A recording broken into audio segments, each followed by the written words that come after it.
তুমি মোর সাথী চিরজনমের, কবর গাছের খাপ। কি জানি কখন আসিয়া যাবে সেই অজানা দেশের ডাক। তুমি মোর সাথী চিরজনমের, কবর গাছের মাটি। দুনিয়ার সব মায়ার পেছনে তোমারে জেনেছি খাঁটি, কবর গাছের মাটি। রবে না সেদিন পিতার আদর, মাতার স্নেহের কোল, বন্ধু স্বজনে ব্যথা অনুভূতি, শিশুদের কলরব। কবর গাছের মাটি, দুনিয়ার সব মায়ার পেছনে তোমারে জেনেছি খাঁটি। আল্লাহ ওসিয়ত করতে ছাড়েননি, উনিও করেছেন। তিনটি আয়াত আমি পড়েছি, তিনটি আয়াতের ফুল ব্যাখ্যা করতে গেলে আজকে জালসা শেষ হয়ে আর একটা জালসা হয়ে যাবে, কিন্তু আমি শেষ শব্দগুলো খালি আপনাদেরকে শোনাচ্ছি। দেখেন আল্লাহটা আগে শোনাই। বিসমিল্লাহির রহমানির রহিম। কুল তাআলাউ আতুলু মা হাররামা রাব্বুকুম আলাইকুম আল্লা তুশরিকু বিহি শাইআ ওয়া বিল ওয়ালিদাইনি ইহসানা ওয়া লা তাকতুলু আওলাদাকুম মিন ইমলাকিন নাহনু নারযুকুকুম ওয়া ইয়্যাহুম ওয়া লা তাকরাবুল ফাওয়াহিশা মা জাহরা মিনহা ওয়া মা বাতান ওয়া লা তাকতুলু নাফসাল্লাতী হারামাল্লাহু ইল্লা বিল হাক্কি। আল্লাহ আমাদেরকে পাঁচটা কথা বললেন। এখন বেটি, আমি তোমাদের আব্বা, আজকে আল্লাহ রস্তে বলছি, তোমাদের বাপ বলছি, বাপের কথা শুনতে হয়। আজকের জন্য 2 ঘন্টার জন্য তোমার আমার বেটি, খালি ধ্যান দিয়ে শোনো। আল্লাহ পাঁচটা কথা বলেন, ওসিয়ত করলেন। হে আমার গোলাম নবী, হে তুমি আমার বান্দাদেরকে বলে দাও তারা যেন শিরকের মতো গুনাহ না করে, মা বাপের সঙ্গে যেন ভালো ব্যবহার করে। তারপরে তারা কি করবে? তারা যেন ফাহেশা কাজের কাছে না যায়, সন্তান কতল না করে, তারা যেন পৃথিবীর বুকে মানুষ হয়ে মানুষ মার্ডার না করে। এই পাঁচটা কথা বলার পর আল্লাহর ভাষাটা দেখেন, যালিকুম ওয়াসাকুম বিহি, যালিকুম ওয়াসাকুম বিহি লাআল্লাকুম তাকিলুন। আমি তোদেরকে ওসিয়ত করলাম যদি বিবেক থাকে তো। আমি তোদেরকে ওসিয়ত করলাম, হে রসুলগঞ্জের মহিলা আর পুরুষ, আল্লাহ বলছেন, আমার মুখ দিয়ে বলিয়েছেন, আমি তোদেরকে পাঁচটা ওসিয়ত করলাম, যদি তোদের বিবেক থাকে তো কাজে লাগবে। আমি এখন বেরিয়ে যাচ্ছি, বাড়ি যাব, গাড়ি নিয়ে যাচ্ছি, হরিপুর হয়ে যাব। আমার সামনে তিনি দাঁড়িয়ে গিয়ে বলছে, মাঠে যেন না, অবস্থা খুব খারাপ, দিনকাল খারাপ, মানছি না। তখন বলছে, বললাম, জ্ঞান থাকে তা বুঝে লিও।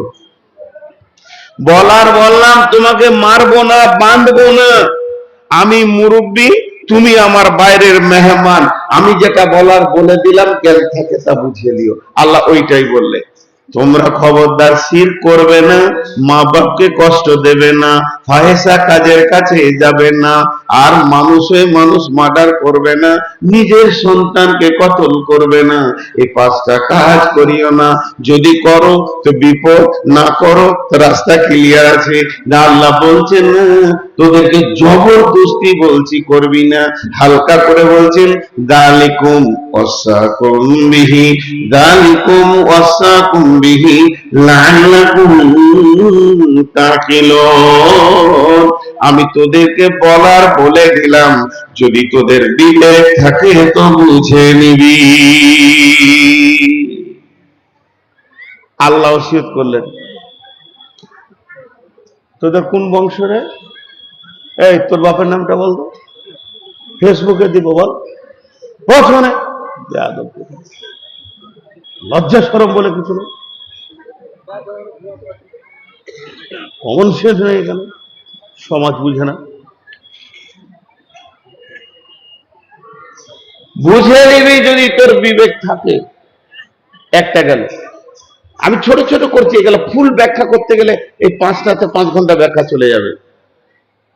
দ্বিতীয় আয়াতে কি বলছে দেখেন, ওয়ালা তাকরাবু মালাল ইয়াতীমি ইল্লা বিল্লাতি হিয়া আহসান হাত্তা ইয়াবলুগা আশুদ্দাহু ওয়াফুল কাইলা ওয়াল মিজানা লা নুকাল্লিফু নাফসান ইল্লা উসাহা ওয়া ইযা কুনতুম ফা'দিলু ওয়ালাউ কানা দা কুরবা ওয়া বিআহদিল্লাহি আওফু যালিকুম ওয়াসাকুম বিহি ওয়া ইউসিয়ত যালিকুম ওয়াসাকুম বিহি লাআল্লাকুম তাযাক্কারুন।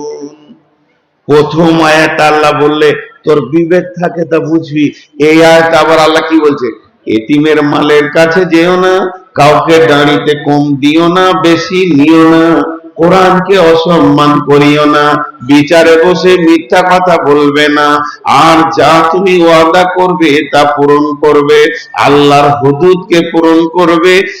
যদি তোমাদের, এটা আমি তোমাদেরকে ওসিয়ত করলাম, যালিকুম ওয়াসাকুম বিহি, এটা তোদেরকে আমি ওসিয়ত করলাম, আমি স্বয়ং আল্লাহ ওসিয়ত করছি, এটা তোদেরকে আমি জ্ঞান দিছি, তোদেরকে আমি বুদ্ধি দিছি, হুঁশিয়ারি দিছি। যালিকুম ওয়াসাকুম বিহি লাআল্লাকুম তাযাক্কারুন, যদি তোমরা মানো, যদি তোমরা স্মরণ করো তো তোমাদের কাজে লাগবে। প্রথমটা বললে বিবেক থাকলে কাজে লাগবে, দ্বিতীয়টা বললে আমার কথাটা মনে রাখিস তো কাজে লাগবে। দেখেন আল্লাহ ওসিয়ত করলেন, আমি উদাহরণ দিলাম একটা, ওই রকমই। এবার তৃতীয় ওসিয়তটা শুনেন, আমি রসুলেরটা ফুল ব্যাখ্যা করব, এই জন্য এগুলো ছোট ছোট করে ছেড়ে দিয়েছি। আল্লাহ বলছেন ওয়া আন্না হাযা সিরাতি মুস্তাকিমা وأن هذا صراطي مستقيما فاتبعوه ولا تتبعوا السبل فتفرق بكم عن سبيله। আবার একই কথা, যালিকুম ওয়াসাকুম বিহি লাআল্লাকুম তাত্তাকুন। ওরে মহিলার দল, ওরে পুরুষের দল, ওরে আমার বান্দা, ওরে আমার বান্দি, ওরে মুমিন, ওরে মুমিনা, তোরা শোন, আমার দেওয়া সোজা রাস্তাতে হাঁট, ডানে বামে তোকে হাতছানি দিয়ে কতজন ডাকবে, ওই রাস্তায় চলে যাস না। যদিও রাস্তায় চলে যাস, আমার কাছ থেকে বহু দূর সরে চলে যাবি, এটা আমার ওসিয়ত। যালিকুম ওয়াসাকুম বিহি লাআল্লাকুম তাত্তাকুন, আমি আল্লাহ তোদেরকে ওসিয়ত করলাম, যদি তোদের জানে ভয় থাকে তো কাজে লাগবে।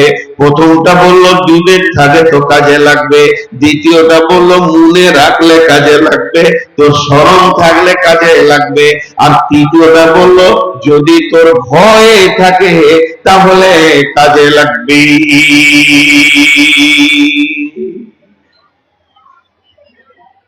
ভাই আমার খুব কষ্ট হচ্ছে বায়ান করতে, ছোট্ট একটা কথা মাঝে বলছি। আপনাদের এলাকাতেই কদিন আগে, না এখানে নেই, দোমোহনাতে, আমি সুগার রোগী, এখন 400-500 সুগার, আর সুগারের রোগী যদি একবার পেশাব লেগে যায় আর ও যদি বাথরুম না পায় তা কাপড়ে মুদবেও। যার সুগার আছে ওকে জিজ্ঞেস করবে। তো আমি গেঞ্জি পরে সোজা বাথরুমের দিকে একবার পাগলার মতো দৌড়ছি, আর 4টা ছাত্র দৌড়ছে মুসাফা করবে আমার সঙ্গে। কেমন লাগবে বলেন তো? কাপড়ে মুদবো না তোদেরকে মুসাফা করবো? তো পরিস্থিতিকে বুঝতে হবে, প্রতিটি জিনিসের পরিস্থিতিকে যে না বুঝে তার দ্বারা ভালো কাজ হওয়া মুশকিল আছে। একটা লোক, কোরআন হলো দামি, এর থেকে দামি জিনিস কিছু নাই, আর কোরআনের দিল হলো সূরা ইয়াসিন। তিনি এখন টাকা গুনছেন, আমি সূরা ইয়াসিন শোনাবো। পরিস্থিতি এটা লয়, কারণ ওনার গোলমাল হয়ে যাবে। একজন বাথরুমে বসে আছে, ওকে সূরা রহমান শোনাবো, পরিস্থিতি ওটা নয়। তো দিনের কথা ওই লোককে শোনাও যে হৃদয় যে শুনবে, আর গাফলতির সঙ্গে যদি শুনে কোরআন হাদিসকে, তোকে শোনায়ও না, ওকে শোনায়ও না। ওটা ওই রকমই শুনবে, ওর দ্বারা আমল করাও সম্ভব হবে না। এ গাফেলকে দিনের কথা শোনায়ও না। তাই আমি শেষবারের মতো বলছি, আর বলবো না, যেটি লোক যে কটি আপনারা পেছনে দাঁড়িয়েছেন, আপনাদের পা গুলো ধরছি, বসেন। এর থেকে আর ছোট হওয়ার কিছু নাই। যদি আপনাদের পায়ে ধরতে হয়, আমি পায়ে ধরছি, আপনারা বসে যান একবার আল্লাহর রাস্তায়, বসে যান আল্লাহর রাস্তায়, একবার বসেন। যে কটা লোক দাঁড়িয়ে আছেন, এই বিরক্তিটা আর করিয়েন না। জি, এরপরে যদি কড়া কথা বলি তো বলবে মৌলভী সাহেব কড়া কথা কেন বলছে। জি ভাই, আপনাদের হাতে পায়ে ধরে বলছি, আপনারা বসে যান। নিশ্চয়ই আমার এই কথাটা শুনলে আপনার একটা কাজে লাগবে, নিশ্চয়ই কাজে লাগবে। আল্লাহর গোলাম, আল্লাহর বান্দা, আপনারা যারা দাঁড়িয়ে আছেন বসে যান, বসে যান, বসে যান আল্লাহর রাস্তায়, সকলে বসে যান। জি, দাঁড়িয়ে থাকা গাফেলের সঙ্গে কোরআন হাদিস শোনাতে আমার মনও চাইবে না। এবার চলেন, ওসিয়ত এমন একটা জিনিস, যারা খুব জ্ঞানী ব্যক্তি হয় ওরা ওসিয়ত করে। আমি একটা বইয়ের নাম বলছি, বহু জালসাতে বলেছি, বইটার নাম হলো জীবন সন্ধ্যায় মানবতা। বইটার লেখক হলো ভারতবর্ষে যিনি শিক্ষামন্ত্রী ছিলেন, হযরত মাওলানা আবুল কালাম আজাদ। বইটার মূল হলো আরবি, ভাষান্তরকে বাংলা করা হয়েছে। বিভিন্ন লেখক না হলে বইটা এত চাহিদা যে ওই বইটার লেখক 25-30 জন বেরিয়ে গেছে, বিভিন্ন ভাষা করেছে। কিন্তু আমি যে ভাষাটা বললাম, মৃত্যুর দ্বারে মানবতা, অন্তিমে মানবতা, চলবে না, জীবন সন্ধ্যায় মানবতা, এই বইটা পড়বেন, প্রত্যেকটা লাইনে লাইনে আপনার চোখের পানি ঝরঝর ঝরঝর করে আসবে। আমি যে কোনো একজন শিক্ষিত ব্যক্তিকে 3 পাতা পড়তে দিয়েছিলাম, তারপরে বইটা আমি বললাম যে বই আমি দিব না, আমি একটা পেয়েছি পুরাতন লাইব্রেরি থেকে, গোটা বইটা জেরক্স করেছিলেন, এত দামি বই, তাই আপনাদেরকে একটা দিছি। সেইখান থেকে একটা ঘটনা দিচ্ছি, মা আমার বোন আমার, ধৈর্য ধরে শুনেন। সাহাবীটার নাম আমর বিন আস। সাহাবীটার নাম আমর বিন আস রাদিয়াল্লাহু তাআলা আনহু। অন্তিম শয্যায় বিছানায় শুয়ে আছে। যেমন বাপ তেমনি ছেলে, বাঘের বাচ্চা বাঘ।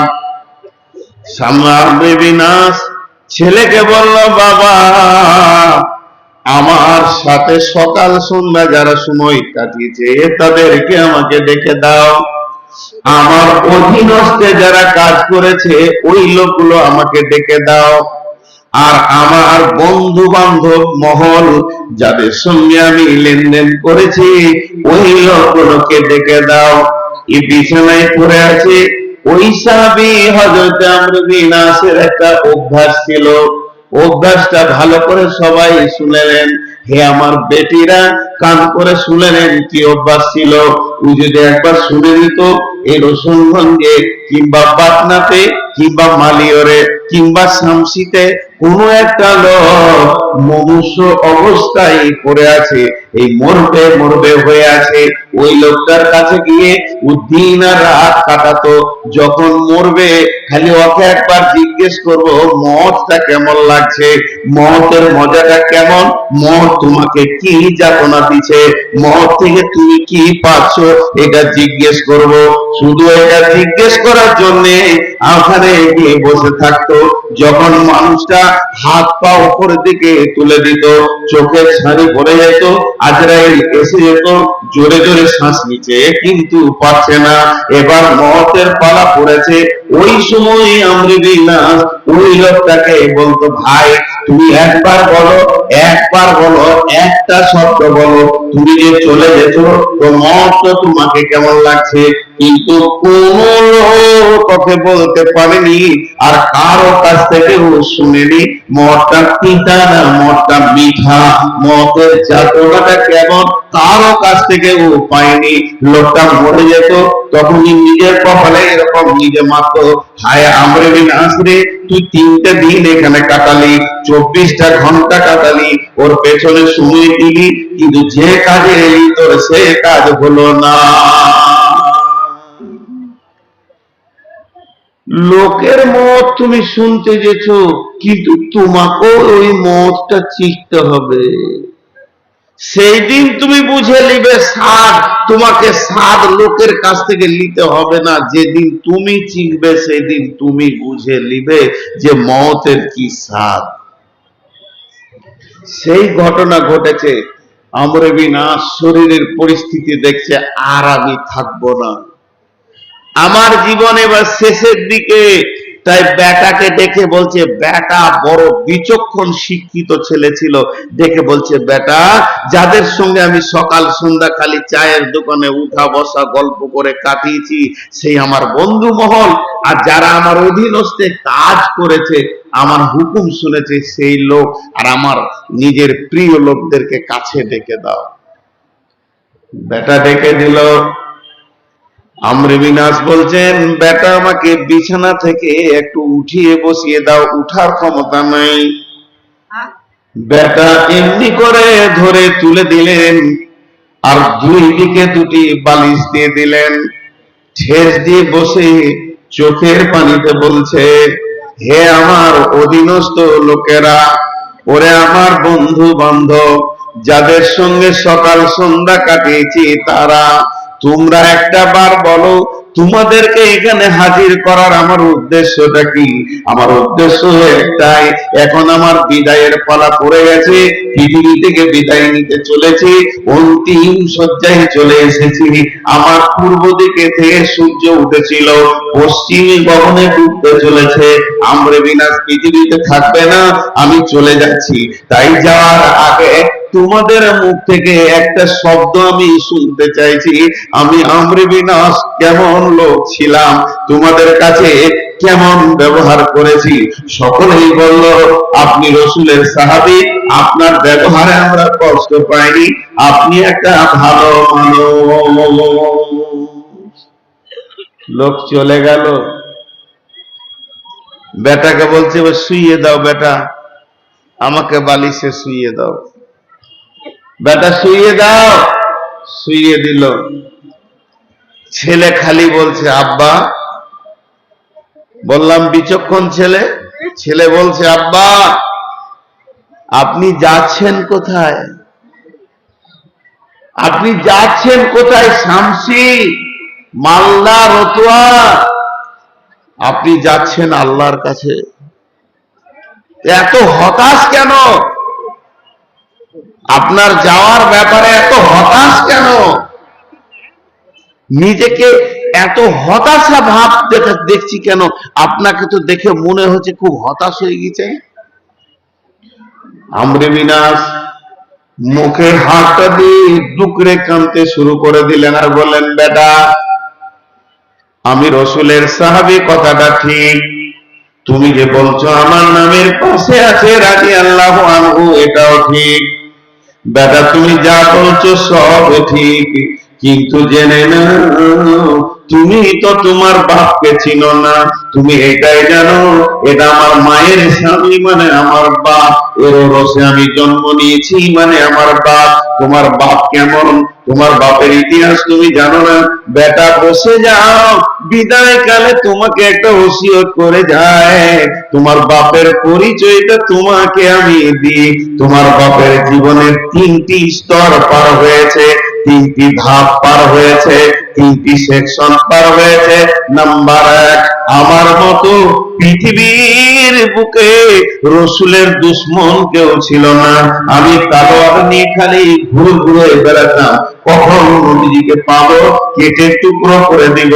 কিন্তু সেই জমানায় যদি আমি মরতাম তাহলে নিশ্চিত ছিল যে আমি জাহান্নাম চলে গেছি, আর আমার হতাশ হওয়ার কিছুই ছিল না।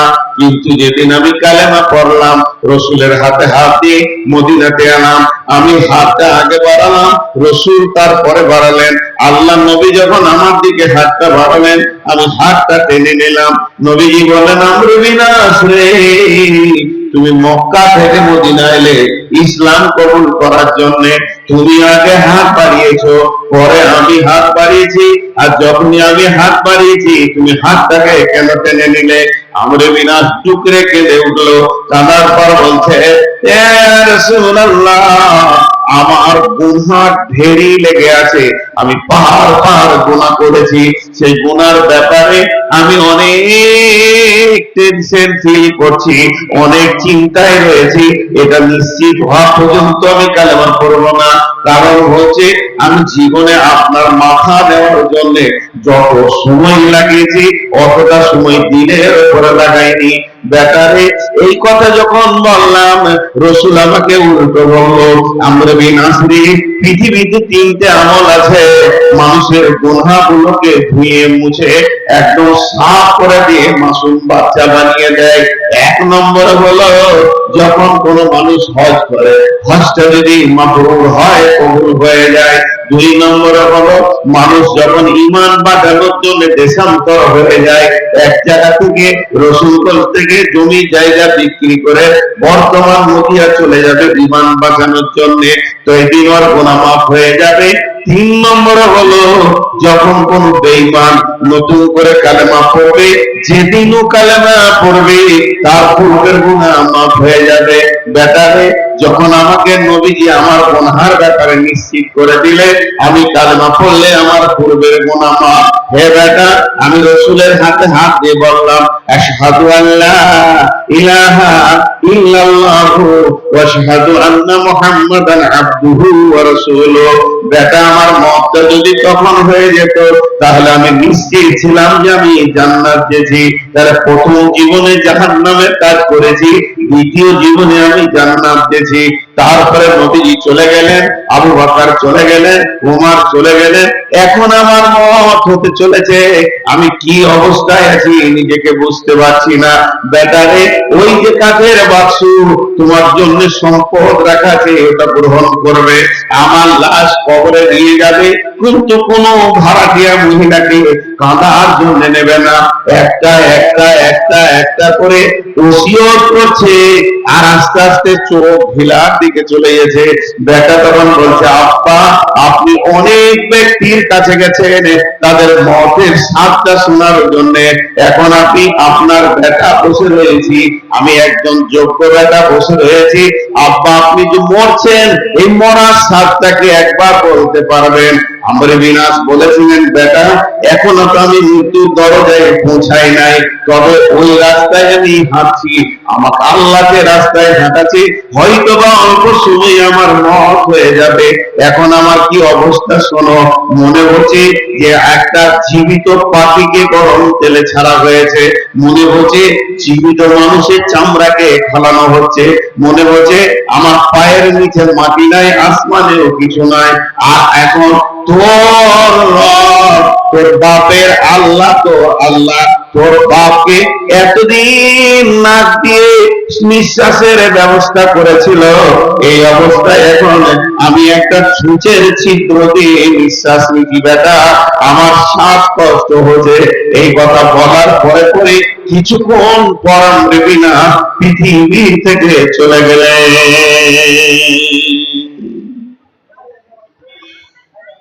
ওসিয়ত একটা খুব গুরুত্বপূর্ণ জিনিস। আমি খালি ওসিয়তের গুরুত্বটা দিচ্ছি, রসুলের ওসিয়ত তো ধরবই।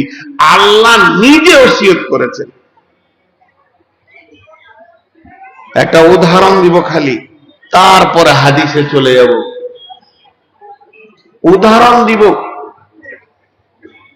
একটা উদাহরণ দিব, ধ্যান দিয়ে শুনেন। রসুলগঞ্জের কোন একটা ব্যক্তি, এই গ্রামের কোন একটা ব্যক্তি দীর্ঘদিন 50-60 বছর ধরে অত চাকরির সময়সীমা থাকে না, তাও বলছি 30-40 বছর ধরে কলকাতা কি দিল্লির মেডিকেল কলেজের প্রিন্সিপালের কাজ করেছে, ওর হাত দিয়ে লাখ লাখ ডাক্তার হয়েছে। কত বিচক্ষণ ব্যক্তি! ওর হাত দিয়ে লাখ লাখ ডাক্তার হয়েছে ভারতের বাইরে। কিন্তু বাবজি হে, তুমি যতই দামি হও, একদিন মৃত্যুর কোলে ঢলে পড়তেই হবে। সূর্য যত দাপট নিয়ে উঠুক না কেন, যত গম্ভীরতা নিয়ে উঠুক না কেন, একদিন তাকে তত্তর তত্তর করে অস্তমিত হতেই হয়। এত আলোকে নিভে তাকে চলে যেতে হয়, অস্তমিত হতে হয়, ডুবতে হয় সূর্যকে। তুমি তো একটা সামান্য মানুষ, সূর্যকে আল্লাহ ডুবিয়ে দেখিয়ে দেয়। যত আলো থাক আর যত প্রখরতা থাক, তোকে একবার ডুবতে হবে। সর্বোপরি শেষ কথা, এর ওপর আর কোনো কথা নাই, বিশ্বনবী পৃথিবীর অদ্বিতীয় মানুষ। বিশ্বনবী পৃথিবীর অদ্বিতীয় মানুষ। বিরাট সূর্যের আলো নিয়ে পৃথিবীতে এসেছিলেন। যে আলোয় আমরা আলোকিত হয়ে আজকে দিনের রাস্তা দেখি, সেই দামি মানুষটাও একদিন মৃত্যুর কোলে শুয়ে গেলেন। আর আপনা আমাকে শুতেই হবে। তো এই ডাক্তার সাহেব 96 বছর বয়স, লোককে চিকিৎসা করা শিখেল। এখন ওকে কত রোগে ধরেছে, হার্ট কমপ্লেন, সুগার, ডায়াবেটিস, তারপরে কোলেস্ট্রল, প্রেশার, মানে সব রোগে ধরে নিয়েছে একসঙ্গে। যাবে 4টা বেটার বাপ, 4টা যোগ্য বেটা আছে। 4টা বেটা কেউ মূর্খ নয়, সব ওই মেডিকেলের প্রিন্সিপাল। একজন দিল্লিতে থাকে, একজন হায়দ্রাবাদে থাকে, একজন কলকাতায় থাকে, একজন শিলিগুড়িতে থাকে। বাপের খবর শুনে সব 1 মাসের ছুটি নিয়ে বাড়িতে আছে। খুব ধ্যান দিয়ে শুনবেন, কিন্তু আল্লাহর ওয়াস্তা দিয়ে বলছি, ধ্যান দিয়ে শুনেন। উদাহরণটা শুনবেন, গোটা হাদিসটা বুঝে আসবে। ছেলেরা খাওয়া দাওয়া, হাট বাজার যা করছে, খালি বাপের কাছে ঘুর ঘুর করছে। ডাক্তারের বাচ্চা ডাক্তার। বন্ধু, এবার ক্যান্সারের যাতনা উঠেছে, ছেলেদের সহ্য হবে? চিৎকার করছে। ক্যান্সারের যাদের হয়েছে তারা জানে কি যাতনা। বড় ছেলে সহ্য করতে পারছে না, জানছে বাপের আর ওষুধ নাই। বাপের ওষুধের নাম হলো মঠ। এই দৃশ্যটা দেখে আর সহ্য করতে পারলো না। ভেতরের গাড়ির চাবিটা, বাইকটা নিয়েও এখন চড়লো শামসি কিংবা কাছে কোনো মোড়ে একটা ওষুধ আনবে, বাপকে খাওয়াবে, যদি ব্যথাটা একটু কমে, যাতনাটা। ভাইয়েরা আমার, যেই ঘরের দরজা থেকে বেরিয়ে গেল, ওই সময় ওই প্রিন্সিপাল তাকিয়ে দেখছে ফেল ফেল করে। উনি একজন জ্ঞানী মানুষ, সচেতন মানুষ, বিবেকের ঘাটতি করে নাই, পাগল হয়ে যায় নাই। ওর আগুনে কলমে খাতাতে লাখ ডাক্তার হয়েছে। সেই ব্যক্তিটা ভাবছে, এইভাবেই পৃথিবীতে সবাই গেছে, আমার এবার পালা পড়েছে। তাহলে বড় ছেলে তো চলে গেল, আর বিশেষ করে প্রত্যেকটা ফ্যামিলিতে বড় ছেলের যেমন দাম থাকে, তেমনি বড় বৌমায়েরও দাম থাকে। শাশুড়ির পরে পরে বড় বৌমা গোটা ঘরকে কন্ট্রোল করে। ছেলে যেমন শিক্ষিত, বৌমাও শিক্ষিতা। শ্বশুর খালি দেখেছে খাদিজাকে, যেই বলেছে খাদিজা, খাদিজার হাতে যে কাজটা ছিল ছুঁড়ে ফেলে দিয়েছে। দৌড়ে এসে শ্বশুরের ওপরে উবুর হয়ে 2 দিকে হাতটা দিয়ে কানটা মুখের কাছে লাগিয়ে বলছে, আব্বা কি বলছেন আপনি বলেন। আমাকে ডাকলেন, ফিস ফিস করে বলছে, মা খাদিজা, আব্দুল সালাম তো চলে গেল বাইক নিয়ে, আমার বিদায় সে দেখতে পেছে না, তবে তোমাকে বলছি তোমার শাশুড়িকে, তোমার মাকে ভালোভাবে দেখবে। তোমার মায়ের হাত ধরে আজকে দাম্পত্য জীবনে আমরা দুজনে প্রেম যমুনায় 72 বছর কাটালাম, কিন্তু আল্লাহর ফয়সালা ওকে রেখে দিয়ে আমাকে চলে যেতে হচ্ছে। তোমার মাকে কষ্ট দিও না, ছোট বোনটার একটা ভালো করে বিয়ে দিয়ে দাও। খায়রুল ছোট ভাই পড়াশোনা করছে, ভালো করে পড়াবে। আর শুনে নাও, আমার ব্যাংকে যে টাকা আছে 5 কোটি টাকা, 4 কোটি টাকা তোমরা ভাগ করে নিও, 1 কোটি টাকা মাদ্রাসা মসজিদে দিয়ে দেবে। মাঠের জমি যা আছে তোমরা ভাগ করে নেবে, কিন্তু জামে মসজিদে 2 বিঘে দিয়ে দিও, 1 বিঘে মাদ্রাসায় দিয়ে দিও। এটার নাম হলো ওসিয়ত। এই ওসিয়তটা করলো, আর সঙ্গে সঙ্গে এসে মারা গেল, দুনিয়া থেকে চলে গেল।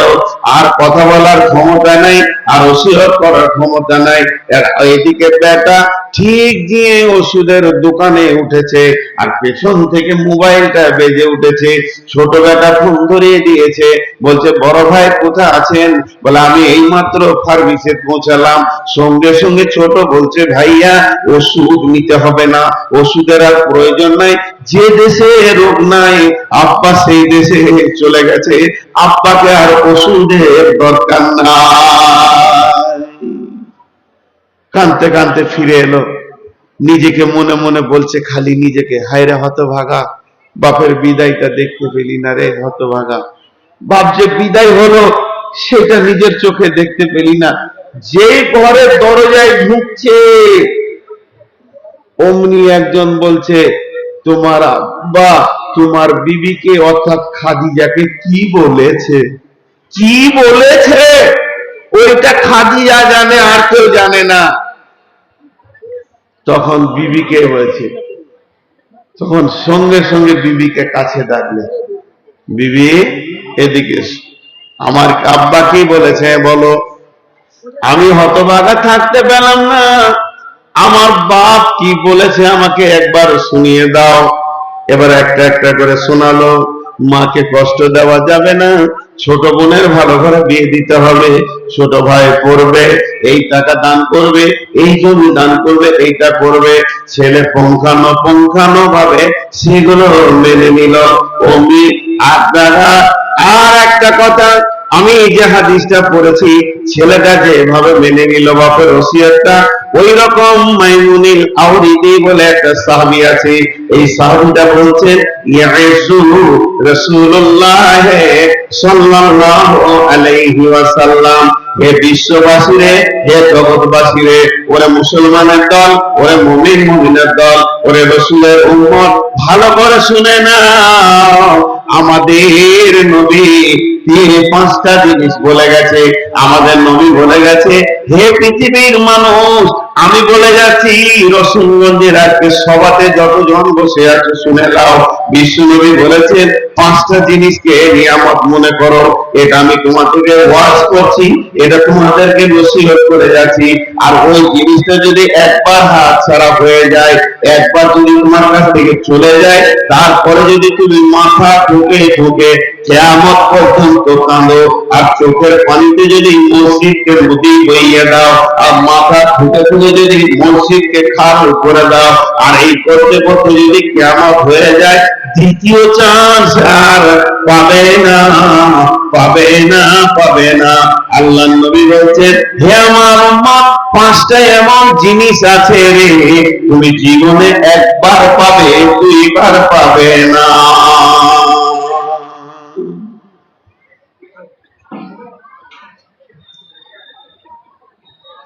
খুব ধ্যান দেন। আমার উপস্থাপনা শেষ হলো। বিশেষ করে মা বোনদেরকে বেশি দৃষ্টি আকর্ষণ করছি, আপনারা একটু মনোযোগ দিয়ে শুনেন বিশ্বনবী কি বলছেন। ভাষাটা খালি তর্জমা করেন। ইগতানিম খামসান ক্বাবলা খামসিন, ইগতানিম ইগতানিম ইগতানিম খামসান ক্বাবলা খামসিন। 5টা জিনিসকে নিয়ামত মনে করে নাও, 5টা জিনিস আসার আগে। পাঁচটা জিনিসকে নিয়ামত মনে করে নাও পাঁচটা জিনিস আসার আগে। ওই পাঁচটা জিনিস চলে আসলে তুমি জানবে প্রথম পাঁচটা জিনিস আমার কাছ থেকে হাতছাড়া হয়ে গেছে। এই যে আজকে বুধবার রাত্রি সূর্য ওঠার আগে এটাকে নিয়ামত মনে করে নাও। যদি কোনো ব্যক্তিকে বলা হয় তোমাকে বৃহস্পতিবার সকালে ফাঁসি দেওয়া হবে, ওর জন্য বুধবার রাত্রিটা হলো বড় নিয়ামত। তওবা করো, কাঁদা কাটা করো আল্লাহর কাছে। যখন পশ্চিমে পূবে সূর্য উঠে যাবে বৃহস্পতিবার, সেদিন তোমার আর বুধবার কোনো কাজে লাগবে না। তুমি জেনে নাও তোমার সে হাত ছাড়া হয়ে গেছে। তাহলে এই মানুষ, প্রত্যেকটা মেয়ে, প্রত্যেকটা পুরুষ, প্রত্যেকটা নারী, প্রত্যেকটা মা, প্রত্যেকটা মহিলা, প্রত্যেকটা পুরুষ, আল্লাহর নবী বলছেন পাঁচটা জিনিসকে একবার পাবে, তুমি দুইবার পাবে না। আর যদি একবার তুমি হাত ছাড়া করে দাও, তুমি যদি গাফেল হয়ে যাও, তুমি যদি অলস হয়ে যাও, অলস হয়ে গেলে তোমার কাছ থেকে হাত ছাড়া হয়ে যাবে, তখন তুমি মাথা ঠুকলেও আর ফিরে পাবে না।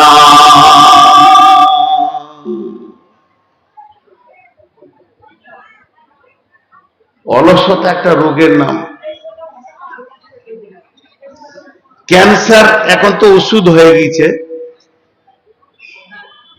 ক্যান্সারের যেমন ওষুধ নেই, অলসতার ওষুধ নেই। অলস ব্যক্তি অনেক কিছু হারিয়ে দেয়। এই জন্য সবসময় সজাগ। আপনারা ক্রিকেট খেলা দেখেছেন, একদল ফিল্ডে থাকে আর একদল ব্যাট করে। যারা ফিল্ডে থাকে তাদের প্রথম টার্গেট থাকে যে ক্যাচ আউট করব, বলটা উঠলেই বাজ পাখির মতো তারা দৌড়ে, যে এইটাকে ও বলে না যে একবার গালটা চুলকেলি, এখানটা চুলকেলি, চুলকাবে না, ওটাকে ধরবে তারপরে চুলকাবে। মানে এত অ্যালার্ট থাকে যে বল আমি হাত ছাড়া করব না। সেই রকম মোমেন্ট তুমি তোমার জীবনে পাঁচটা জিনিসকে তীক্ষ্ণ দৃষ্টিতে দেখে রাখো, তোমার কাছে একবার আসবে। নাম্বার এক, পাঁচটার মধ্যে এক নম্বরটা ধরলাম। বিশ্বনবী বলছেন সাবা বাকা কাবলা হারামিকা। বেটি রে, নবীজি বলেছেন সাবা বাকা কাবলা হারামিকা। জওয়ানি একটা নিয়ামত, যৌবনের মতো নিয়ামত নাই ও কোথাও। এই জওয়ানি একবার পাবে, দুইবার তুমি পাবে না। যখন তোমার জওয়ানিটা কেড়ে নিয়ে তোমার গর্দন ধরে বার্ধক্যে ভরে দেয়া হবে, তুমি মাথা ঠুকে মরে গেলে আর যৌবন ফিরে পাবে না।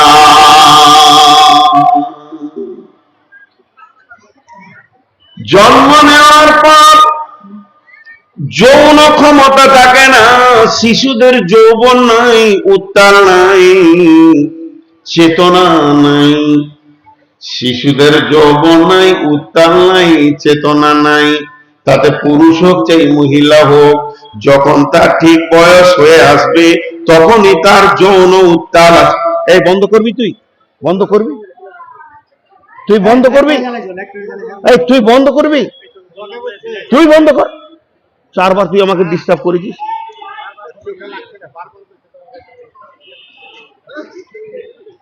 শিশু যৌবন বুঝে না। একটা শিশু পুরুষের সামনে একটা যুবতী মেয়ে এনে দিলে কিছুই বুঝে না। একটা শিশু মেয়ের কাছে একটা যুবক এনে দিলে সে কিছুই বুঝে না। তার মধ্যে তরঙ্গ নাই, তার মধ্যে উত্তাল নাই, তার শরীরের মধ্যে হিট নাই। কিন্তু যখন বয়স হবে, আল্লাহকে দরখাস্ত দিতে হবে না। কোনো একটা কাজ করতে গেলে পঞ্চায়েতে 20 খানা দরখাস্ত লিখতে হয়, রাস্তাটা ঠিক করে দাও, কলটা ঠিক করে দাও, মাদ্রাসায় একটা ট্যাঙ্কি দাও, তারপরও হয় না। আমার আল্লাহ এমন একজন, ঠিক টাইমে পুরুষের কাছে যৌবন পাঠিয়ে দেয়, নারীদের কাছে যৌবন পাঠিয়ে দেয়। নারীদের বয়স যখন 9 ক্রস করে আস্তে আস্তে যৌন উত্তাল পায়, তার কাছে যে খবরটা আসে, তার কাছে যে কষ্ট আসে, কোথা থেকে আসে? আমার রব তার কাছে পৌঁছে দেয়। পুরুষে 12 বছর পর যৌবনের উত্তাল শুরু হয়। এই যৌবন দিতে দিতে দিতে দিতে 50 বছর পর্যন্ত উত্তাল থাকবে। যখনই 50 ক্রস হয়ে যাবে ওটা ভাটিতে চলে যাবে, আর একবার আল্লাহ ওটা কেড়ে নেবে। আর যৌবনটা প্রয়োজন নাই, আর রাখবে না।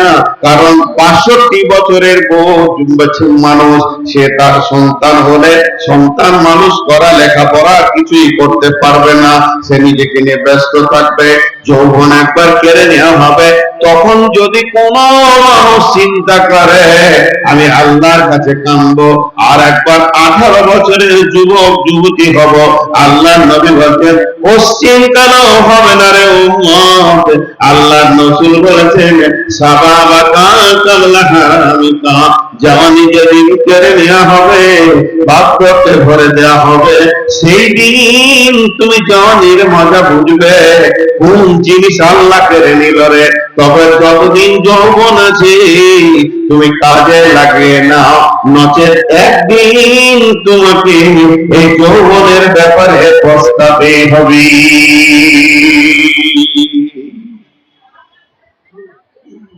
এখানে মা বোনেরা আপনাদেরকে ব্রেক করলাম, ব্রেক। আপনার 10 মিনিট ধৈর্য ধরেন।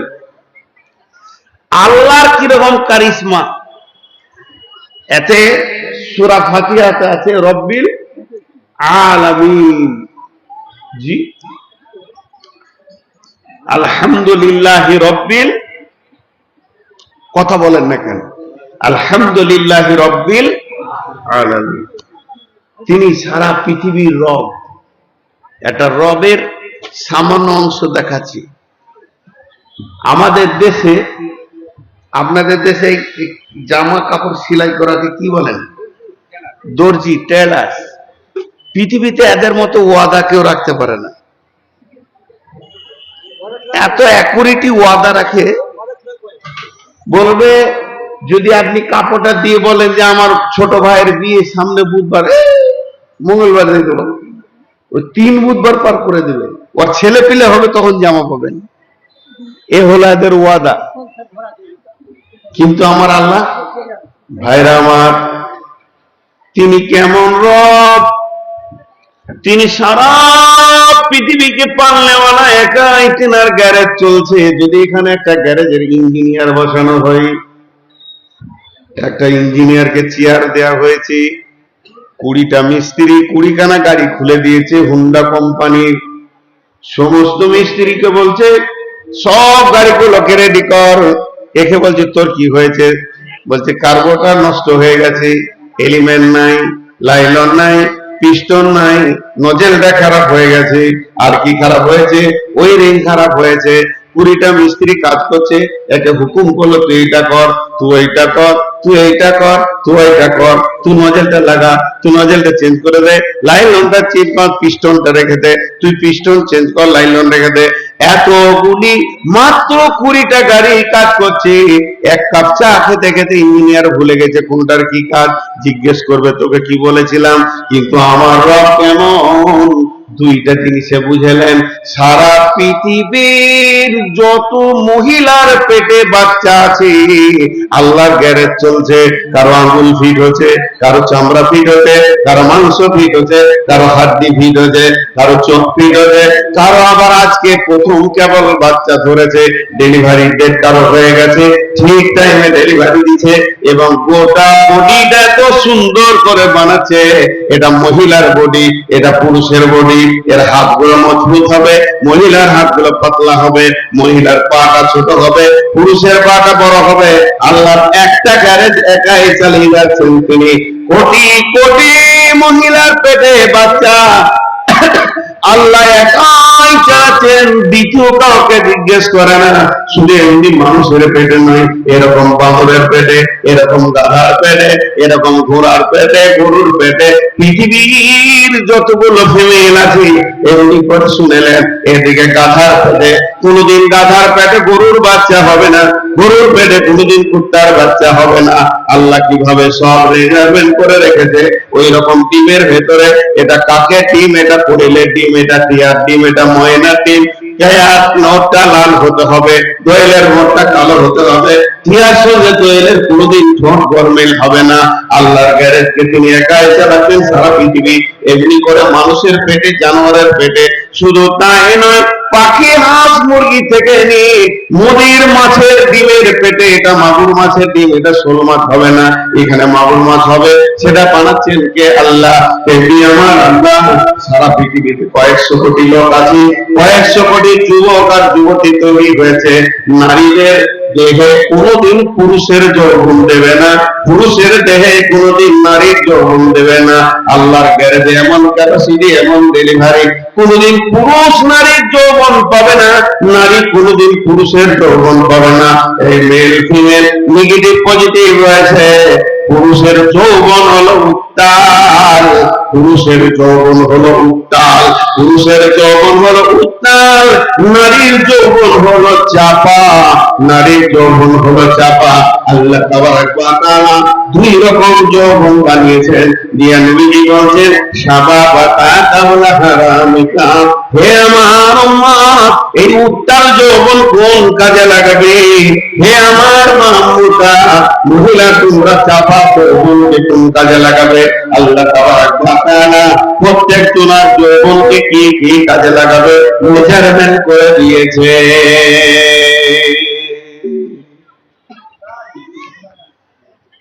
খুব ইশারায় দুটো কথা বলবো, ডিপে যাব না। যারা শিক্ষিত মা বোন তারাও বুঝবে, পুরুষেরাও বুঝবে।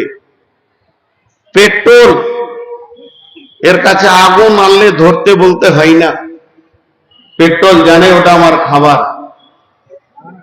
আর কয়লার কাছে যদি আগুন আনা হয় তো পাখা করতে হয়, ধর ধর ধর ধর ধর, এটা তোর খাবার। কিন্তু পেট্রোলে যত তাড়াতাড়ি আগুন ধরে তত তাড়াতাড়ি আগুন ছাড়ে।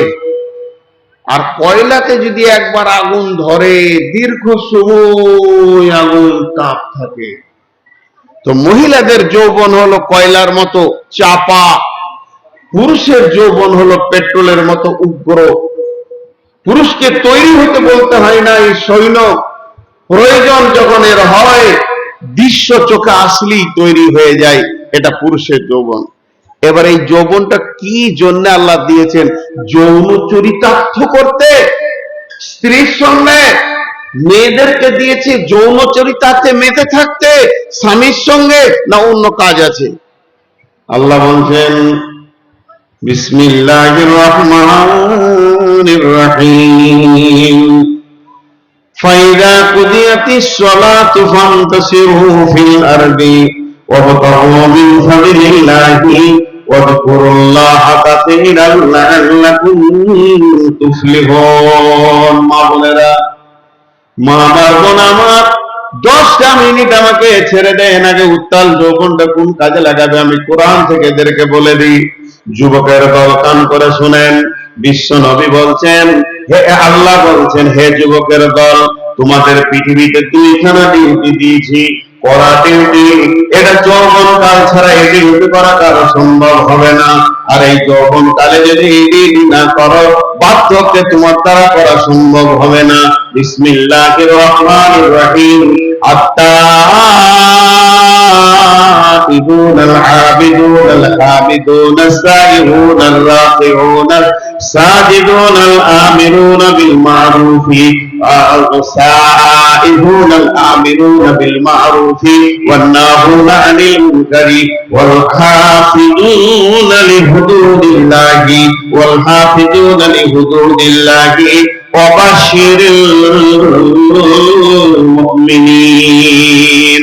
হে যুবকের দল, শুধু এখানে পুরুষদের কথা বলা হয়েছে, একটা মহিলা কেন্দ্রিক আয়াতে শব্দগুলো আসেনি।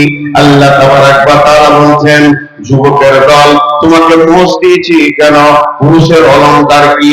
নারীদের অলংকার হলো কানে, নারীদের অলংকার হলো নাকে, গলার হার, আর পুরুষের অলংকার হলো মোচ আর দাড়ি। পুরুষের মোচ দাড়ি থাকলে পুরুষকে পুরুষ মনে হবে, বাঘের জাত মনে হবে। আর মোচ দাড়ি যদি বেল করে কেটে দেয়, ওকে হিজড়ে পুরুষেও নেবে না, পুরুষেও নেবে না। আল্লাহ তাবারক ওয়া তাআলা পুরুষকে পুরুষ বানালেন আর ডিউটি দিলেন, তোমরা তওবা করতে ওয়ালা হয়ে যাও, আমার ইবাদত করতে ওয়ালা হয়ে যাও, আর গুনাহ থেকে ফিরে আসবে ওয়ালা হয়ে যাও। তোমরা আমার গোলাম অনুগত স্বীকার করো, আর তাইরুন আবিদুন হামিদুন, আমার প্রশংসা করো, সাইহন ফিরে আসো, আল আমিরুন বিল মারুফি, তুমি নিজে আগে প্রতিষ্ঠ হও, তওবা করো, আমার প্রশংসা করো, আমার গোলামি করো, এবং তোমরা গুনাহ থেকে ফিরে এসো। ফিরে এসে তুমি একটা বলিষ্ঠ জিনিস তৈরি হও। তারপরে তোমার কাঁধে আমি জোয়ান দিছি, তোমার ওপরে আমি লোক দিছি। হে পুরুষের দল, এটা মেয়েদের ডিউটি নয়। আল আমিরুনা বিল মারুফি ওয়ান নাহুনা আনিল মুনকারি, সত্য কাজের অসৎ কাজের আদেশ করো, অসৎ কাজের নিষেধ করো, বুকে পাটানি বেরিয়ে যাও। ওয়াল হাফিজুনা লিহুদুদিল্লাহি, তোমাদেরকে আমার দ্বীনের সৈন্য বানানো হয়েছে। কোরআনের বেজ্জতি হবে, তোমরা মেনে নিতে পারবে না। তোমাদের রক্ত আমি কিনে নিয়েছি। ইন্নাল্লাহা আশতারা মিনাল মুমিনিনা আনফুসাহুম ওয়া আমওয়ালাহুম বিআন্না লাহুমুল জান্নাহ। হে যুবকেরা, নাও তুমি তলোয়ার নাও, বের হয়ে যাও, জিহাদের ময়দানে তুমি আগমন করে নাও। কারণ তোমাকে কোরআনের হিফাজত করতে হবে, মসজিদের হিফাজত করতে হবে, জাতির হিফাজত তোমার গায়ে আছে। কারণ জিহাদ চারজনের জন্য মাপ আছে, তারা করলে করতে পারে, তাদের জন্য ফরজ নয়। শিশুদের জন্য জিহাদ মাপ আছে, মহিলাদের জন্য জিহাদ মাপ আছে, এরা জিহাদে যেতে পারে, কিন্তু মাপ আছে, ফরজ নয়। বৃদ্ধ যারা হয়ে গেছে, উঠতে পারে না, লাঠি ধরে হাঁটে, তাদের জন্য জিহাদ মাপ আছে। আর যারা বিছানায় রোগা হয়ে গেছে, তাদের মাপ আছে। হে যুবক, তোমার যৌবন কালটা ওই কাজে লাগাও। যৌবন দিয়েছি কেন? উগ্র মূর্তি তোমাকে হতে হবে, ঠান্ডা মূর্তি হলে জিহাদের মতো কাজ করতে পারবে না।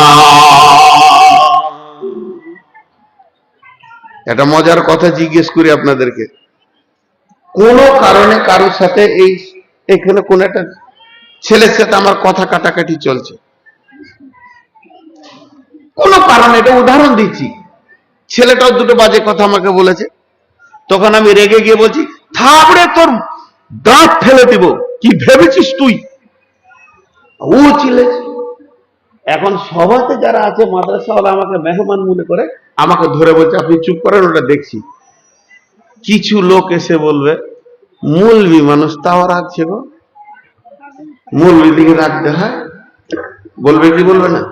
আরে হ্যাঁ না, বলে না? মসজিদে যদি চিল্লাচিল্লি হয়তো ইমাম সাহেবকে ধরে নিয়ে বলবে, আরে মৌলবি মানুষ আপনি রাখছেন কেন গো? কোন মৌলবি বলেছে জালসাতে যে আমার বড় বেটা অ্যাক্সিডেন্ট করে হাসপাতালে আছে, তো দোয়া করেন। তো সবার কাছে দোয়া চেয়েছে, এক বুড়ি বলছে মৌলবিদেরও ছেলে হয়। ও ভেবেছে যে মৌলবিদের ইঞ্জিন নাই, আর ওদের ইঞ্জিন চালানোর দরকার নেই। ছেলে হয় কি মৌলবিদের? এত বড় পাঞ্জাবিটা খুলে কখনো? স্বয়ং রসুলের সন্তান ছিল আর মৌলবিদের ছেলে গায়েব হয়ে গেল। দেখেন, উজু ছাড়া নামাজ হয় না, উজু ছাড়া নামাজ হয় না, লা সালাতা ইল্লা বিতহুর, উজু ছাড়া নামাজ হয় না। আর পৃথিবীতে একটা ইবাদত আছে, রাগ ছাড়া ওই ইবাদতটা হবে না, ওর নাম হলো জিহাদ। যদি রাগ না থাকে তাহলে জিহাদ করবে কি করে? রাসূলও জিহাদ করেছেন, সাহাবারা যারা মাজমাইনেরা জিহাদ করেছেন, তাহলে আমাকেও জিহাদ করতে হবে। কালকে যদি জিহাদ লেগে যায়, এই লোকগুলো নিয়ে আমি ইমামতি করব জিহাদের। যেমন ফজরের নামাজটা আমি পড়াবো, জুমাটা আমি পড়াবো, আপনাদেরকে জিহাদের ময়দানে নিয়ে যাব। তাহলে আমার রাগটা কেমন হতে হবে? চল তো দেখি ইমানদারকে কি করা যায়, কি করা যায়। ইসলামের বিরুদ্ধে করেছে, তার মানে একটা ইমানদারের ভিতরে রাগ থাকতে হবে। হযরত উমরের রাগ ছিল, রাগের চারটা ভাগ। চারটা ভাগ বলছি না, এখন ভাগ বলা বলতে গেলে সময় লাগবে। তিনখানা রাগ হারাম, একটা রাগ হলো হালাল, একটা রাগ হারাম। তাড়াতাড়ি রাখবে, তাড়াতাড়ি ঠান্ডা হবে। যে পুরুষের রাগ নাই, যে পুরুষের রাগ নাই, সে পুরুষ হলো সব থেকে কম দামি পুরুষ, হিজড়ে গুরবে চলে গেছে। যে পুরুষ রাগে না, তার বউ তার কাছে শান্তি পায় না। যে পুরুষ রাগে যেমন থাপ্পড় মারে, তেমনি তাকে পাঁপড় খাইয়ে দেয়।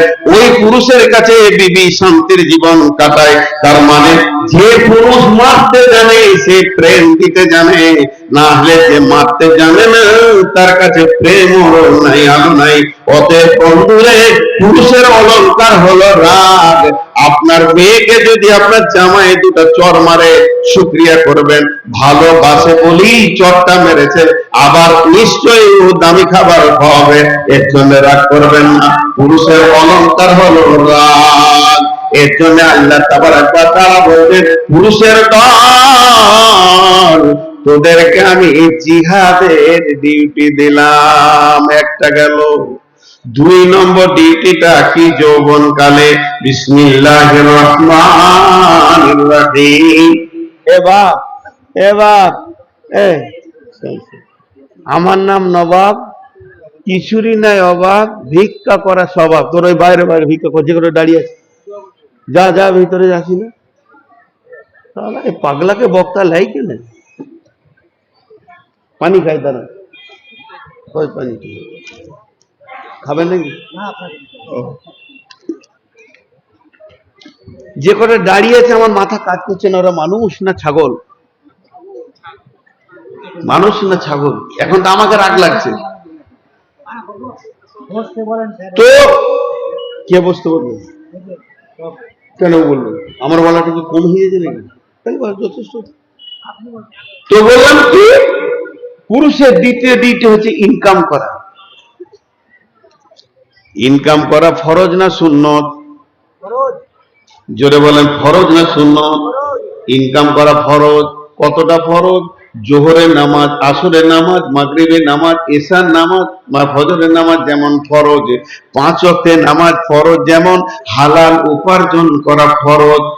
একটা আয়াত দুটি হুকুম, একটি আয়াতে দুটি হুকুম করা হয়েছে, মানে দুটি বারাবার ফরজ। ফাইদা কুজিয়াতিস সালাহ, যখন তোমার নামাজ হয়ে যাবে, তুফান তাসিরু ফিল আরদি, জমিনে বেরিয়ে যাও ইনকামের জন্য। তার মানে ইনকাম করা অত ফরজ। এবার চলে আসেন নামাজে দাঁড়িয়ে আপনি বলবেন, আলহামদুলিল্লাহি রাব্বিল আলামিন আর-রাহমানির রহিম মালিকি ইয়াউমিদ্দিন ইyyaka না'বুদু ওয়া ইyyaka নাস্তাঈন ইহদিনাস সিরাতাল মুস্তাকিম সিরাতাল লাযীনা আন'আমতা আলাইহিম গায়রিল মাগদুবি আলাইহিম ওয়ালাদ-দাল্লিন। আমিন। নামাজে একবার আলহামদুলিল্লাহ পড়া আর নামাজের বাইরে লাখো বার পড়া কোনদিন বারবার হতে পারে না। নামাজের ভেতরে যে আলহামদুলিল্লাহ করেছেন, ওর নেকি স্তর মাপার মতো আল্লাহ ছাড়া কেউ নাই।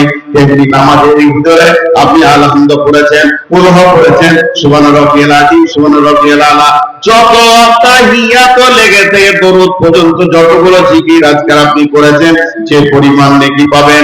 যদি আপনি 5টা বাদামের প্যাকেট নিয়ে গিয়ে শামসিদের দাঁড়িয়ে স্টেশনে বলেন বাদাম বাদাম বাদাম বাদাম বাদাম বাদাম বাদাম, কতটা এই নেকি পাবেন। নামাজের ভিতরে আলহামদুলিল্লাহ পড়াতে নেকি আছে।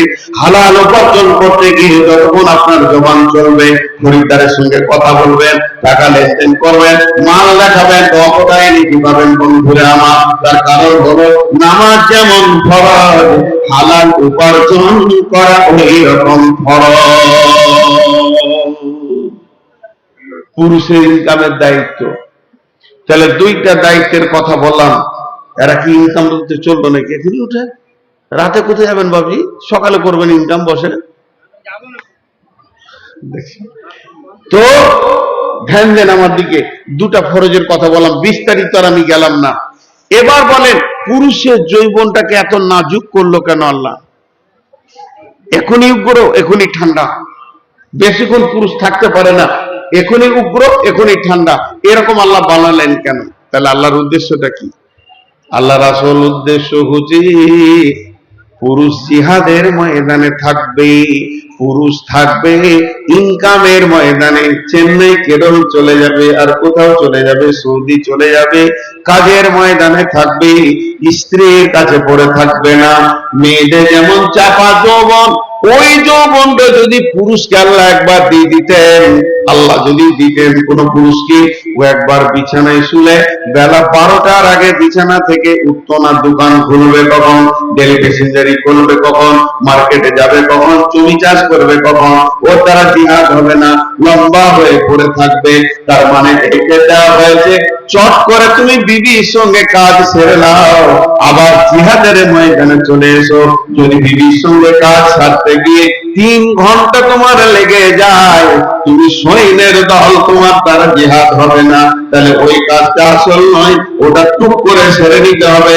পরবর্তী বংশ পরম্পরাকে রাখার জন্য তোমার দোকান খুলতে হবে। কখন তুমি চুটকি মেরে বিবির সঙ্গে কাজ সেরে নেবে, পৃথিবীর কেউ দেখতে পাবে না। আবার তুমি দোকানে এসে দাঁড়িয়ে যাবে, যেহেতু যে কাজের জন্য তোমাকে পাঠানো হয়েছে, তোমাকে বিবি নিয়ে কোলে করে সারা থাকার জন্য পাঠানো হয়নি, তোমাকে পাঠানো হয়েছে দিন প্রতিষ্ঠিত করার জন্য, তোমাকে পাঠানো হয়েছে হালাল উপার্জন করে সংসার চালানোর জন্য। হে যুবকের দল, এই দুটি তোমার টার্গেটে থাকবে। মাঝে বিবিকে তুমি খুশি করবে, সে তোমাকে খুশি করবে, এ কাজ মধ্যখানে হয়ে যাবে। এই জন্য পুরুষের যৌবনকে উগ্র বানালো, তখনই গরম তখনই ঠান্ডা, ঠান্ডা মানে সারাদিন সে ঠান্ডা। এবার চাপা যৌবন, মেয়েদেরকে বলছি, বেটি আমার, প্রথমেই বলেছি বেটি, বেটি বাপের ওসিয়তটা কোন করে শুনেন। মেয়েদেরকে কেন চাপা যৌবন দেয়া হলো? কারণ এদেরকে যৌন জগতে দীর্ঘ সময় স্বামীর অপেক্ষা করে করে করে করে করে করে জীবন কাটাতে হবে। কারণ স্বামী বাইরে থাকবে আর সে তার হেফাজত করবে। আল্লাহ তাবারাক ওয়া তাআলা মেয়েদেরকে বলেছেন, কুল্লিল মুমিনাতি ইয়াগযুদনা মিন আবসারিহিন্না ওয়া ইয়াহফাযনা ফুরুজাহুন্না ওয়া লা ইউযিনা যিনাতাহুন্না ইল্লা মা যাহারা মিনহা ওয়া লিয়াদরিবনা বিখুমুরিহিন্না আলা জুয়ুবিহিন্না। ওরে আমার বিবিগণ, আল্লাহ তাবারাক ওয়া তাআলা বলেছেন, তোদেরকে চাপা যৌবন দিয়েছি, তোদেরকে আমি পুরো দিইনি যাতে তোরা মাতাল হয়ে থাকবি, তোরা পাগল হয়ে থাকবি। একটা কথাই প্রথম বলেছি, পুরুষকে যদি মেয়েদের যৌবন দিয়ে দেওয়া হতো, একটা পুরুষ বিছানা থেকে বের হতো না, কম্বলে পড়ে থাকতো, সারাদিন ঘরে পড়ে থাকতো। আর একটা মেয়েকে যদি পুরুষের যৌবনটা একবার দিয়ে দেওয়া হয়, একটা কোন মেয়েকে যদি পুরুষের যৌবনটা দিয়ে দেওয়া হয়, মেয়েরা গায়ে কাপড় রাখবে না, পাগলি হয়ে মাঠে মাঠে মাঠে মাঠে ঘুরে বেড়াবে, অত ঘরে থাকা যাবে না, পর্দা করা যাবে না, পর্দা করতে পারবে না, সীমার বাইরে অতিক্রম করবে, এত যৌন জোয়ারে চাপ ওরা নিতে পারবে না। এর জন্য আল্লাহ তাবারাক ওয়া তাআলা ওদেরকে চাপা যৌবন দিয়ে বললে, হে মুমিনেরা, তোমরা নিজেরা মাথাকে নত করে চলবে, চোখগুলোকে নাম করে রাখবে। তোমাদের দায়িত্ব হচ্ছে ওয়াল হাফিজুনা লিফুরুজিহিম কুল্লিল মুমিনাতি ইয়াগযুদনা মিন আবসারিহিন্না ওয়া ইয়াহফাযনা ফুরুজাহুন্না। তোমরা তোমাদের শরমগায়ের হেফাজত করবে। মেয়েদের সব থেকে যৌবন জগতের বিরাট বড় ডিউটি খুলে বলছি, আমার মা, আমার বোনেরা, আমার বেটি, তোমার বডিটা কি স্বামী ছাড়া কাউকে টাচ করতে দেবে না। এই যৌবন তোমাকে চাপা দেওয়া হয়েছে, এর জন্য তুমি তোমার বডিকে, লজ্জাস্থানকে হেফাজত করবে। বডি স্বামী ছাড়া তোমার ওই জায়গায় কেউ পৌঁছাতে পারবে না।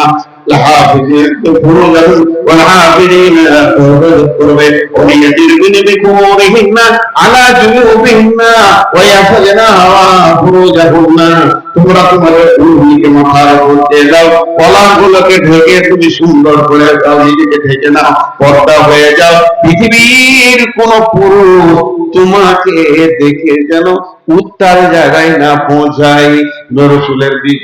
রসুলের ফুপুর নাম হলো খানসা, রসুলের ফুপুর নাম হলো খানসা, রসুলের ফুপুর নাম হলো খানসা। এদিকে প্রমুখের যুদ্ধ ডঙ্কা বেজে উঠেছে, ওহুদের যুদ্ধ ডঙ্কা বেজে উঠেছে, ওহুদ উত্তাল হয়ে উঠেছে।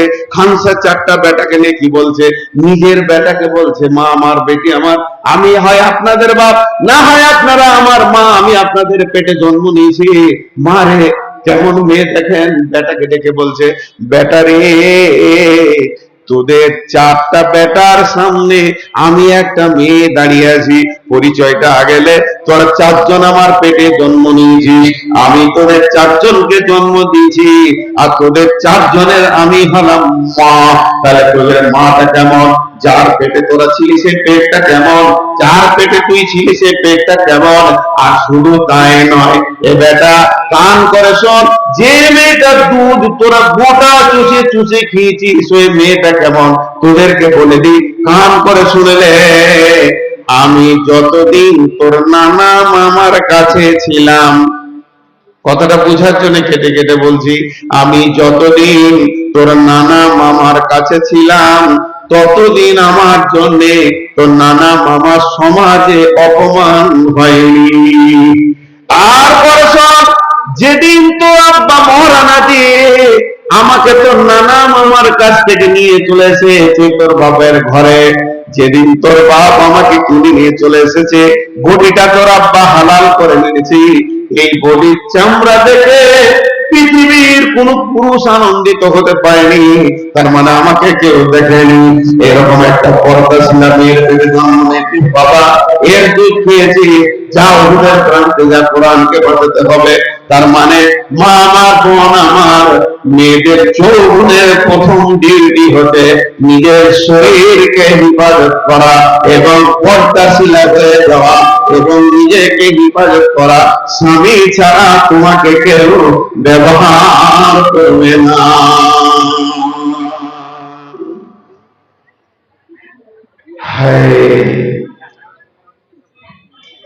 এখন বাজছে কটা? 35 বাজছে। আমি এটা জিজ্ঞেস করলাম এমনি, মনে করেন 11:30 রাউন্ড ফিগারে বলছি, 11:30 বাজছে, আল্লাহ আসমান থেকে রোশনগঞ্জকে দেখছে, কি চলছে?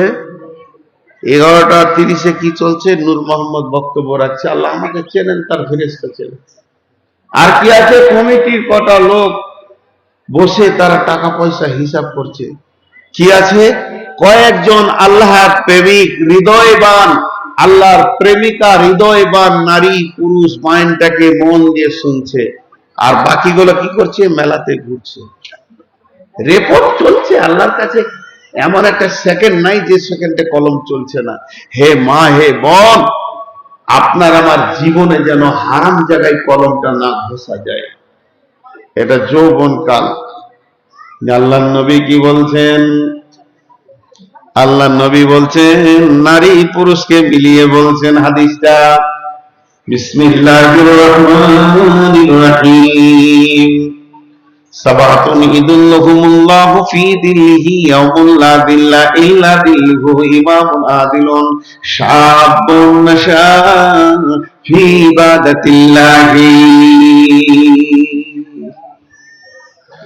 নারী যৌবনকালে তার দিকটা দেখবে, পুরুষ যৌবনকালে তার দিকটা দেখবে, মধ্যখানে মধুর মিলন হয়ে সন্তান জন্ম নেবে স্বামী স্ত্রী।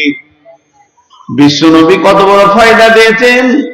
যুবক অবস্থায় যুবক আর যুবতী তারা যদি স্বামী স্ত্রী হয়, হালাল হয়। আর কোন রাত্রি যদি ঝগড়া না হয়, স্বামী স্ত্রী যদি মহব্বতের সঙ্গে গোটা রাতটা ঘুমিয়ে পার করে দেয়, গোটা রাত নফল ইবাদতের নেকি পাবে মা আমার, মেয়েটাও নেকি পাবে, ছেলেটাও নেকি পাবে। বিশ্বনবী বলছেন, হে যুবক যুবতী, তোমরা শোনো, কিয়ামতের ময়দানে একটা আল্লাহর ছায়া থাকবে, যেটা আরশের ছায়া বলে, ওটাকে বলছে রহমতের ছায়া। এই ছায়াতে 7 ব্যক্তি স্থান পাবে, ওই যুবক যুবতী পাবে, ওয়াশাবুন নাসা ফি ইবাদাতিল্লাহি, যে যুবক যুবতী যৌবনকালে আল্লাহকে দেখেছি।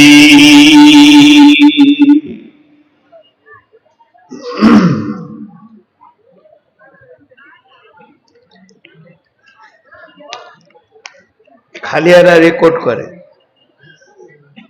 রেকর্ড করে করে ন্যাংটা ন্যাংটা থানবিল বানায়। বদরুজ্জামান নাদবির পাশে একটা ছবি দিয়েছে একজনা, যদি দেখেন তো মনে ওর বউ, এমন করে দিয়েছে। আমার পাশেও দেয়। ইউটিউবাররা ভালো লাগে, খারাপ কুবুদ্ধি করে। ভিউ বাড়ানো লেগে। 5টার মধ্যে একটা বলা হলো, বাকিগুলো এত সময় লাগবে না, একবারে 12টায় ছেড়ে দেব, 12টা বাজিয়ে ছাড়বো জালসা। ভাইরা আমার, তাহলে নবীজি প্রথম নম্বরে বললে যৌবনকে নিয়ামত মনে করো, বার্ধক্যের আগে 1 নম্বর গেল। সেহাতাকা কাবলা সুকুমিকা, নবীজি 2 নম্বরে বলছেন সেহাতাকা কাবলা সুকুমিকা, উম্মতরে সুস্থ শরীরকে নিয়ামত মনে করো রোগা হওয়ার আগে। কি হলো এটা? এটা কি বলে ভাই? আদায় দেন টাকা, যার কাছে যা আছে দেন, দেন 5,000 7,000 দেন। আলো কেউ আছে না লোক? হ্যাঁ, লাইট মারতে লাইট কেন চালাবো? কমিটির আদেশ, 1 কলম আগে যাব না। উঠেন না, বসেন বসেন বসেন বসেন বসেন ভাই। 5,000 10,000 দিন আল্লাহ কেউ আছেন? আল্লাহ রাস্তায় মাদ্রাসা চালাতে হবে, মাদ্রাসা বন্ধ করা যাবে। আল্লাহ রাস্তায় একটু ধৈর্য ধরেন। 23 বছর জালসা করছি, চিঠি দিয়ে যদি আদায় করাতে হয় তুই বক্তায় লাগিয়ে, বিয়ে দিয়ে যদি ওর বাপ ওকে বলে তোকে শ্বশুর ঘর কবে কবে যেতে হবে বলে দেবো, সে তার বিয়ে না দেয় ভালো। পাগলের খালি বিয়ে দিয়ে দেখো কটা ছেলের বাপ করবো। আমাকে চেয়ার দিয়েছেন যথেষ্ট, এটা আমার কাজ। প্রথমেই বলেছি আমার ভিক্ষা করার স্বভাব। আমি মাদ্রাসায় পড়েছি, মাদ্রাসার দরদ আমার আছে, ঠিক টাইমে কালেকশন করব। ভাই আমার, আমাকে চিঠি দিলে আমার মাথা গরম হয়ে যায়, যে আমাকে বলতে চাইছে পাগল তুই এখনো বকছিস, আদায় কর।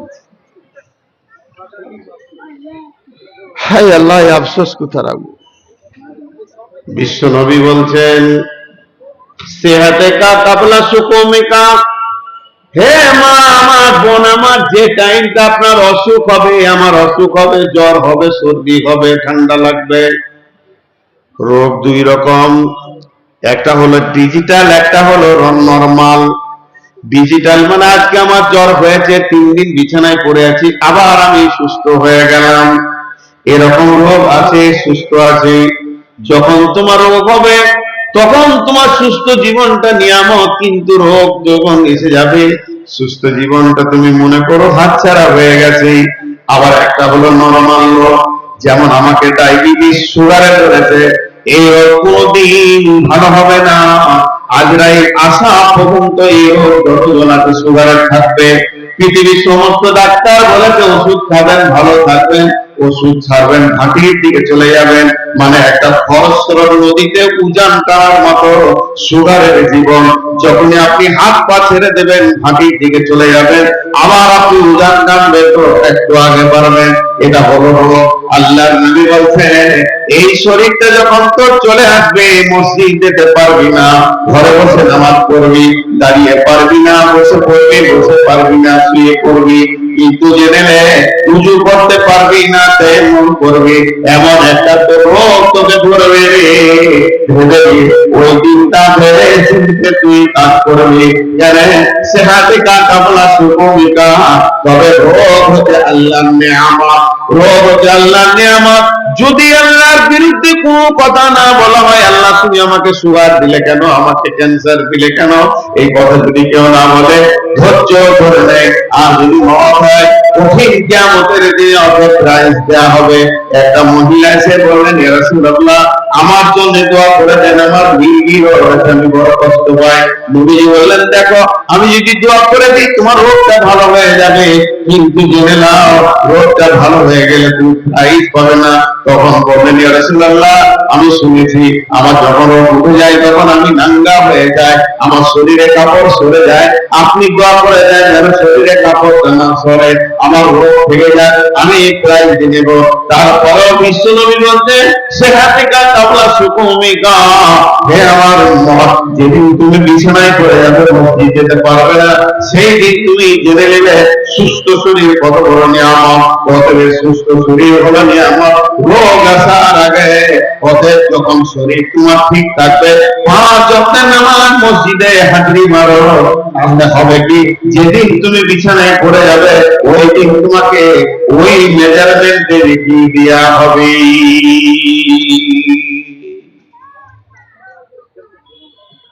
ফারাগাতা কাবলা সুগলিকা।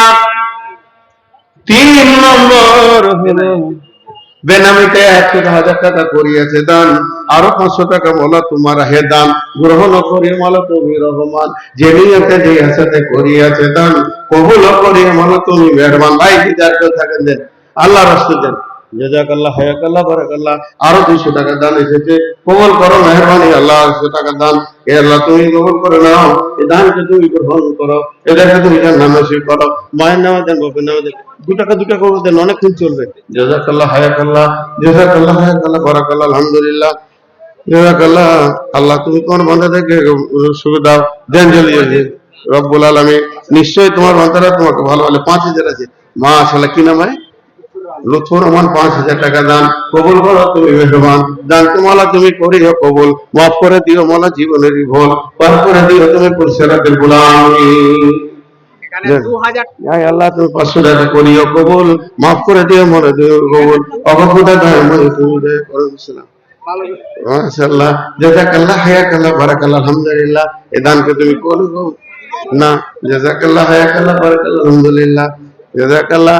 বান্দা তোমার দানগুলোকে গ্রহণ করে নাও, নিশ্চয়ই জানতে নিজে করেছে, এই দানকে মনে করিও কবুল, মাফ করে দিও মনে জীবনের ভুল। আমিন আল্লাহুম্মা আমিন। আল্লাহ যে জানিয়ে দান করছি নিয়ত তুমি পুরা করো। তুমি আল্লাহকে বলেন, সব কাজ হয়ে যাবে, মানুষের অপেক্ষায় থাকিয়ে। মাশাআল্লাহ, 100 টাকা 500 টাকা দান গ্রহণ করে মনে তুমি মেহরবান, দানের বদলে তুমি দানিকে কবরের হাজতে বাঁচাইয়া নেবে, অন্ধকার ঘরকে তুমি নূরে ভরে দেবে। আমিন আল্লাহুম্মা আমিন। তোর বান্দা যে আয় দান করেছে তোর দরবারে, রহমতের কাজে দে রে মওলা দে। দেন ভাই, যার কাছে আছে। মাশাআল্লাহ, 1000 টাকা আল্লাহ বান্দা করে গেল দান, গ্রহণ করে মালা তুমি মেহরবান, দানের বদল তুমি দানিও, কবরে আযাব হতে বাঁচাইয়া দিও, অন্ধকার ঘরকে তুমি নূরে ভরে দিও। আমিন। আর কাছে দেন, আল্লাহ রাসূল দেন। মাশাআল্লাহ, আল্লাহ তোমার বান্দারা দান করেছে, দান গুলা তুমি গ্রহণ করে না, ওদেরকে মাফ করো, ক্ষমা করো, দয়া করো। যে যা নিয়েতে দান করছে, আরো 100 টাকা একজন দান করে গেল, এই দানকে তুমি করে কবুল, আল্লাহ তুমি তাকে ক্ষমা করো, মাফ করো। আরো 500 টাকা দান করে গেল, মাহবুব দানকে তুমি গ্রহণ করো, 500 টাকা দান। এই 2000 টাকা সন্তান বাপের জন্য দিল, আল্লাহ তার বাপকে তুমি করিও ভালো, আল্লাহ তার বাপকে তুমি কবর আযাব থেকে বাঁচিয়ে দিও, অন্ধকার ঘরকে তুমি নূরে ভরে দিও। আমিন। যে নিয়তে দান করে গেল, মাহবুব দানকে কবুল করো আল্লাহ। নিশ্চয় তোমার বান্দারা দান করেছে, জাযাকাল্লাহ হায়াকাল্লাহ বারাকাল্লাহ, আলহামদুলিল্লাহ। ইয়া আল্লাহ তোমার বান্দাদের দানগুলোকে কবুল করো, তাদেরকে তুমি ক্ষমা করো, মাফ করো। জাযাকাল্লাহ হায়াকাল্লাহ বারাকাল্লাহ, আলহামদুলিল্লাহ, জাযাকাল্লাহ। এ আল্লাহ তোমার মাশাআল্লাহ, ইয়া আল্লাহ 100 টাকা দান করেছে, 200 টাকা দান, এই দানগুলোকে তুমি করিও কবুল, মাফ করে দিও আমার জীবনের ভুল, পার করে দিও তুমি পুরসরাতের ভুল। ও আল্লাহ দয়াময়, তুমি দয়া করে বাঁচাইয়া নিয়ে তুমি অন্ধকার করে। আল্লাহু আকবার, জাযাকাল্লাহ হায়াকাল্লাহ বারাকাল্লাহ, আলহামদুলিল্লাহ। নিশ্চয় তোমার বান্দারা তোমাকে ভালোবেসে দান করেছে আল্লাহ, এই দানগুলো তুমি কবুল করে নাও। আর কেউ আছে ভাই, দেন জলদি জলদি দেন, যার কাছে যা আছে। মাদ্রাসা মানুষ এলাকাবাসী চিনে না গো মাদ্রাসা, কেন হলো কার হুকুমে তোমাদের মাদ্রাসা। আমি আর 10 মিনিট পর আদায় করতাম, করি, আমার অভ্যাস হয়েছে। দুদিক থেকে টাকা নিয়েছে দিচ্ছে, বলো নিজে কি থাকে। আবার মাথা খারাপ, জবাই করে দিল। আর একটা কথা বলি, প্রয়োজনে জবাই করে দেন, পাগল পেয়েছেন। একটা বিষয়কে তুলে আনা কত কঠিন, আমি তা বলছি যে 10 মিনিট পর আমি কালেকশন করবো না। আর একটা কথা বলবো না, জান দিয়ে দেবো এখানে। যদি বিচার করেন তো আমার বিচার করেন না, একটা কথা বলবো না। অপমান করা হয়েছে আমাকে।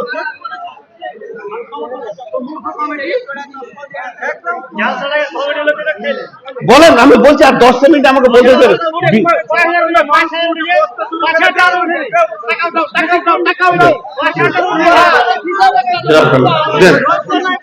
আল্লাহ আমি তো শেষে করি রে ভাই আদায়। ছেলেটাকে আমি বললাম যে বর্তর বাইরে আদায় করে, আমি আদায় করবো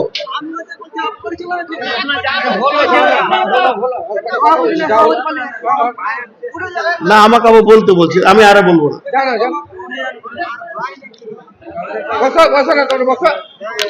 মৌলানা সাহেব আসছে, বসেন। আচ্ছা ঠিক আছে, আপনারা বসেন, মৌলানা সাহেব আসছেন।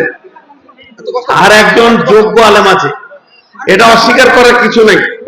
আমার পেছনে যিনি আছেন উনি যোগ্য আলেম, আমাকে 20 বছর পড়াবে। আপনারা আল্লাহর রাস্তে বসেন, আল্লাহর রাস্তে বসেন, মাদ্রাসাকে কিছু দেন। দেখেন, আমার মতো নূর মোহাম্মদ মরে গেলে দুঃখ নাই, কিন্তু মাদ্রাসা মরে গেলে দুঃখ আছে। মাদ্রাসাকে বাঁচান, কমিটির দিকে তাকাতে হবে না, মাদ্রাসাকে বাঁচান। আমি নূর মোহাম্মদ মরে যাই দুঃখ নাই, কিন্তু মাদ্রাসা বেঁচে থাকুক। এই মাদ্রাসা যদি বেঁচে থাকে, আমার মতো নূর মোহাম্মদকে জন্ম দিতে পারবে ইনশাআল্লাহ। অতএব আপনারা আল্লাহর রাস্তায় প্রাণ খুলে দান করেন, প্রাণ খুলে দান করেন। আপনাদের কাছে জোরহাত করে বলছি, টাকা পয়সা যা আছে দেন, আল্লাহর রাস্তায় দেন, আল্লাহর রাস্তায় দেন, আর কে চাই না। জাযাকাল্লাহ, হায়াকাল্লাহ, জাযাকাল্লাহ, হায়াকাল্লাহ, বারাকাল্লাহ, আলহামদুলিল্লাহ। দেন, আল্লাহর রাস্তায় দেন। মা সায়রা নাসিমের মালিক 2000 টাকা দিল। মা সায়রা নাসিমের মালিক 2000 টাকা দান করেছে। ভাই একটা জিনিস আপনাদের জোরহাত করে বলছি, রাগারাগি করিয়েন না, মাদ্রাসাটাকে তাকান বাস। মাদ্রাসা আমার প্রাণ। 10টা টাকা হলো আপনারা দেন, কেউ বন্ধ করবেন না, টাকা দেন। আপনাদেরকে জোরহাত করে বলছি, মাদ্রাসা বেঁচে থাকুক। জাযাকাল্লাহ, হায়াকাল্লাহ, বারাকাল্লাহ, আলহামদুলিল্লাহ। তোর বান্দা এই দান করেছে, তোর দরবারে রহমতের এই ভিকারীদের মাওলা দে, যার কাছে যা আছে দেন। নাজমি ভাই আপনি চলে আসেন, ওনাকে নিয়ে আসেন, নাজমি ভাইকে নিয়ে আসেন, নাজমি ভাইকে নিয়ে আসেন।